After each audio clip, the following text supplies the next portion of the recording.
ఒకసారి మనం sun dial దగ్గరికి వెళ్దాం.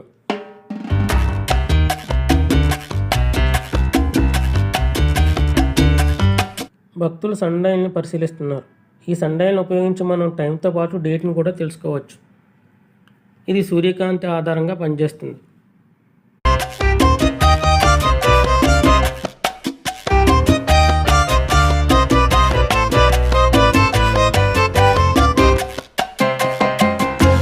ఇప్పుడు మీకు 360 డిగ్రీస్లో వీడియో చూపిస్తాను. ఇది తూర్పున ఉన్న ప్రధాన గోపురం.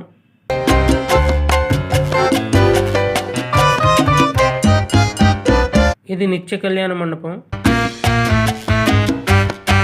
ఇది పంపా నది. శ్రీ సత్యదేవ జలప్రసాదం. ఇక్కడ మినరల్ వాటర్ దొరుకుతుంది. కొండపైన